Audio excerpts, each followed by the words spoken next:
Les Français ont-ils raison de croire que leurs impôts ont augmenté avec l'arrivée d'Emmanuel Macron?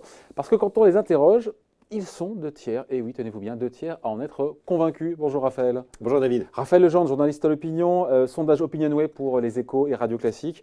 Sondage impitoyable pour le président. 2 tiers des Français sont convaincus, sont persuadés qu'il paye plus d'impôts depuis que Emmanuel Macron est à l'Élysée. La proportion, juste la proportion est énorme. On m'aurait dit, à ton avis, combien de Français? J'aurais dit, je sais pas, 40, 50, mais 2 tiers, c'est Une écrasante énorme. majorité, bah oui, 2 tiers c'est énorme, et en même temps c'est le résultat des zigzags fiscaux qu'on connaît depuis le début du quinquennat. C'est aussi le résultat du ras-le-bol fiscal qui est né sous François Hollande. Mais oui, mais voilà, On en a sous la queue de François connaître. Hollande, je Ouais, veux bien sûr, entendre bien ça, sûr, mais bien sûr. là on a eu les la baisse impôts de François Hollande on sont a eu- toujours là.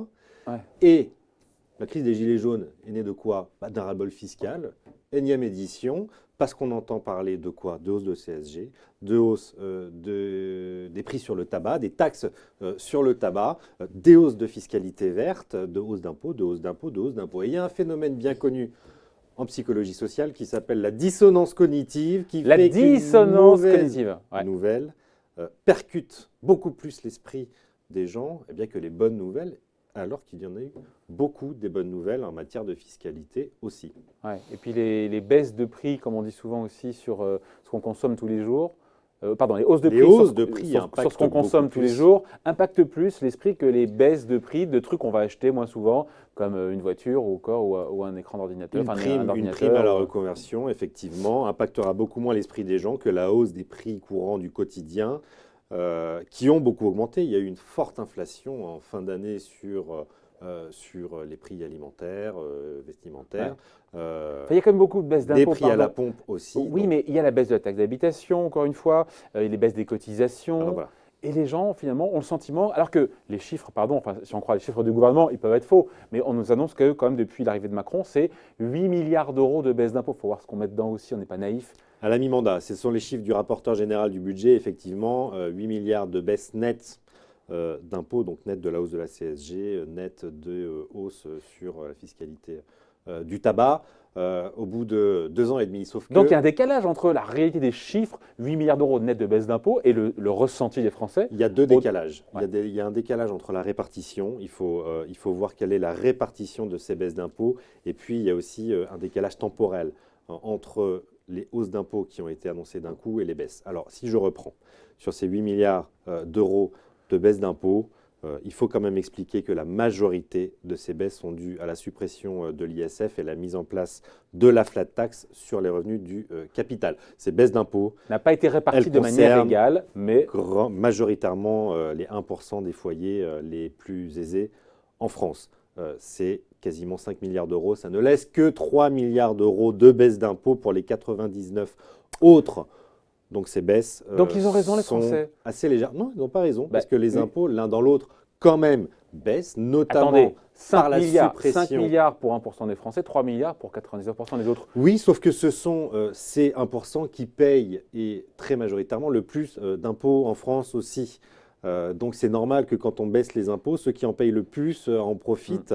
Enfin, c'est normal, c'est un débat, ça fait partie du grand débat. C'est le sujet de la fiscalité sociale, qui est encore de la justice fiscale, pardon, de la justice sociale, qui est un autre sujet. Et là, on parlera de la structuration de l'impôt entre une CSG proportionnelle et un impôt sur revenu progressif. Mais voilà, de fait, les plus fortes baisses d'impôts ont d'abord concerné les ménages les plus aisés en France, mais vont venir ensuite des baisses pour les actifs, pour les gens qui travaillent avec les baisses de charges salariales, et également pour l'ensemble des Français, la baisse de 80% en tout cas des ménages français, peut-être 100%, on verra, la baisse, la suppression de la taxe d'habitation qui là va s'étaler sur 2018, mais aussi 2009 et 2020, donc les baisses d'impôts continuent. Oui, mais on parle de baisse d'impôts. Là, le sondage pose la question sur les hausses d'impôts. 2 tiers des Français pensent que les impôts, Pourquoi les Français ont augmenté. Mais si on pose la question uniquement aux retraités, je peux comprendre que pour les retraités, ils aient ce sentiment-là, parce Ils ont qu'ils une hausse sont nette tapés de la plein pot. CSG. Ils sont tapés plein pot la CSG, donc c'est normal. Une partie des retraités, hein, attention,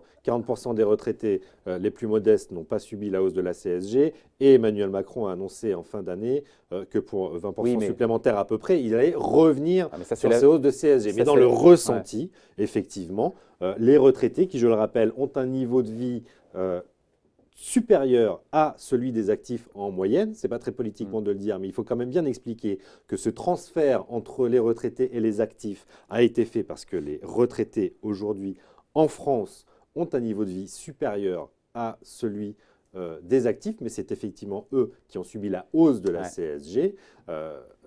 Par ailleurs, encore une fois, je reviens sur cet effet temporel, on a eu début 2018 la hausse de la CSG plein pot, la hausse sur la fiscalité verte plein pot sur le plein d'essence et la hausse de la fiscalité du tabac plein pot. Mais Dès le 1er janvier, mais les baisses de charges salariales, C'est ça. elles, ont été coupées en deux entre janvier et octobre, ce qui fait qu'il n'y a eu quasiment aucun ressenti le péché originel, il est là. de, Et c'est parce sûr, que le ressenti est pour trop des frais. considérations Parce que c'est trop budgétaires. frais, la baisse de la taxe d'habitation par tiers, c'est la fin d'année, les Bien sûr. cotisations essentiellement fin d'année, donc c'est pour ça, le ressenti est encore trop frais. Et rendez-vous compte qu'au mois d'octobre, on a eu la deuxième moitié des baisses de charges salariales et la première tranche de suppression de la taxe d'habitation et qu'on n'a parlé que d'une chose, c'est de l'explosion des impôts des taxes vertes et ça a été la naissance de la crise des Gilets jaunes. C'est dire le hiatus entre l'action au niveau des baisses d'impôts et le ressenti de la population qui est que le matraquage fiscal continue. Continue et va se poursuivre parce que ce même sondage OpinionWay interroge les Français sur leur avenir. 60% pensent que les impôts vont continuer d'augmenter Absolument.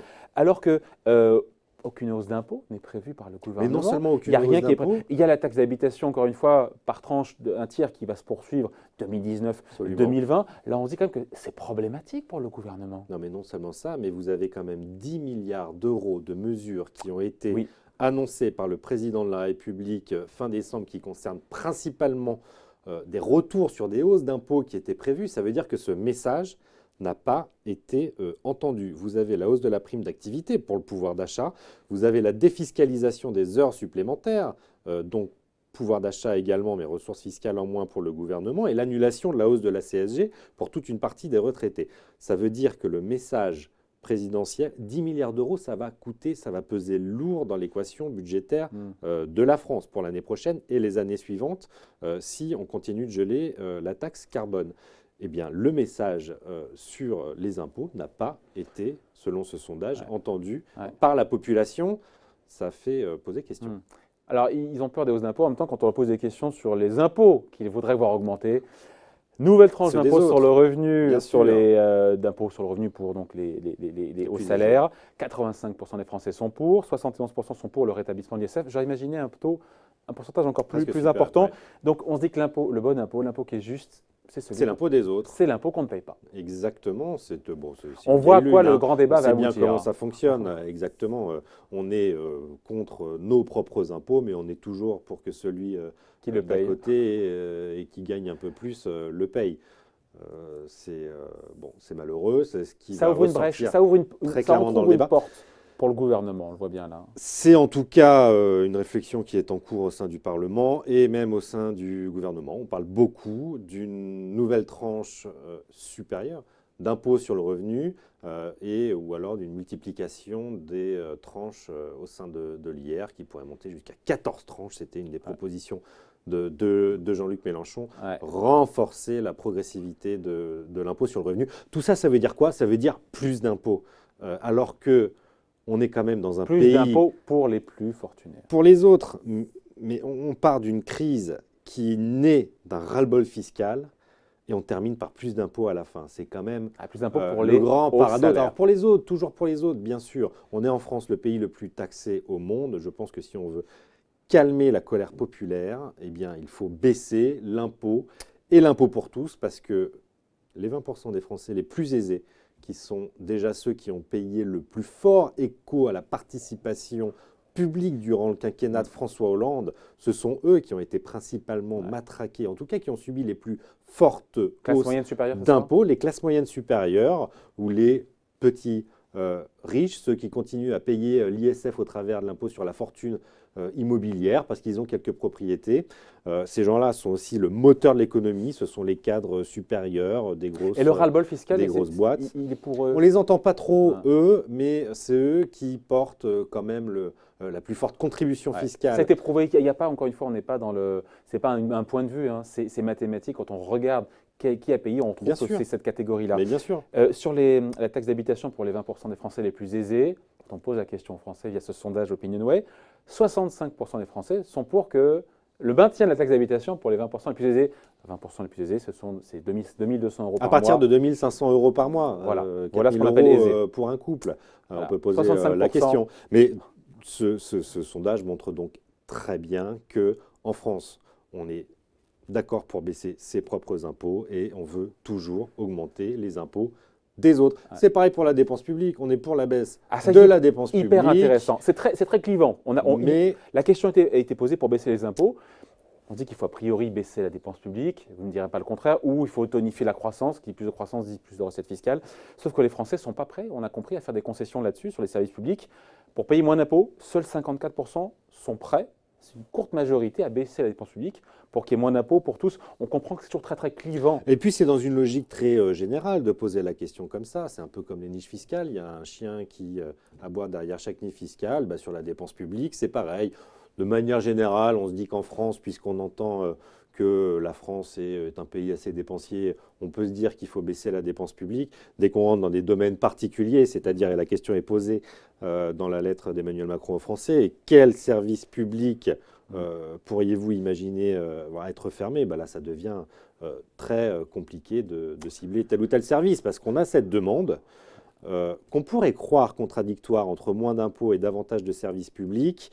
Une sortie par le haut pourrait être quand même, parce que c'est possible, de payer moins d'impôts, donc de réduire les ressources publiques de l'État avec de meilleurs services publics en travaillant sur l'efficacité de notre dépense publique. Nous sommes le pays le plus dépensier au monde. Mais concrètement, c'est quoi? Ça veut nos dire plus services régaliens, police, justice, éducation nationale sont dans un état assez catastrophique quand on les compare à nos voisins européens. C'est très certainement qu'il doit y avoir un effort à mener sur l'efficacité de notre dépense publique. Avec quelle mesure derrière?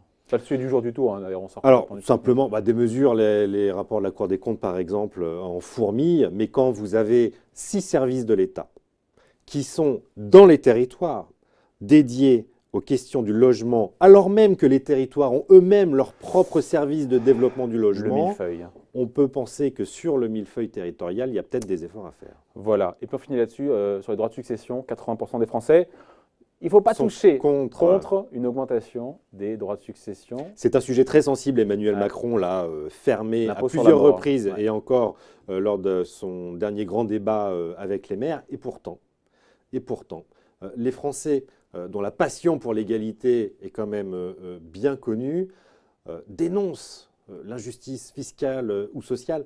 Il n'y a pas d'injustice sur les revenus en France. Il n'y a pas d'injustice monétaire. Les transferts font que les écarts de revenus n'évoluent pas en France depuis des décennies. Corrigés par la redistribution. Ils sont énormément corrigés. Je rappelle ce chiffre l'écart entre les 10% les plus pauvres et les plus riches avant redistribution est d'un facteur de 1 à 22. Après redistribution, cet écart est ramené à 5. C'est divisé par plus de 4. Donc, il n'y a pas d'inégalité monétaire. Le vrai sujet, les inégalités, elles sont patrimoniales en France. 10% des Français possèdent 50% du patrimoine national. Donc la véritable inégalité en termes de richesse, elle est là. Et ça pose effectivement le problème de la succession qui pourrait être davantage taxée, qui pourrait être aussi modernisée pour s'adapter aux nouvelles familles. Mais ça, c'est un tabou français. Et le chiffre là, montre que c'est un dossier qui est explosif et qu'il ne faut pas commencer à l'ouvrir. Il y a déjà suffisamment de dégâts. Alors que la logique voudrait que, pour réduire les inégalités patrimoniales, on pourrait passer par un renforcement sur les au patrimoine. Mais sondage inquiétant, fini là-dessus, sondage inquiétant de voir que 2 tiers des Français pensent que leurs impôts ont augmenté depuis l'arrivée de Macron, quand même. Il confirme ce dont on a débattu à de nombreuses reprises sur ce plateau, c'est la méconnaissance des Français vis-à-vis du système fiscal. C'est un vrai sujet démocratique, je le dis et je le répète. C'est l'argent qu'on donne pour le bien public. C'est ce qui fait que nous faisons société aussi. Et ce décalage entre la réalité et le ressenti est l'un des problèmes majeurs en France. C'est vrai pour la fiscalité, comme c'est vrai pour les inégalités. Comme en termes de météo, il y a le froid et le froid ressenti. Espérons que le grand débat permettra de faire converger les deux. On peut peut-être avoir un doute. Merci en tout cas pour ces explications signées Raphaël Legendre, journaliste à l'Opinion. Merci. À bientôt. Ciao.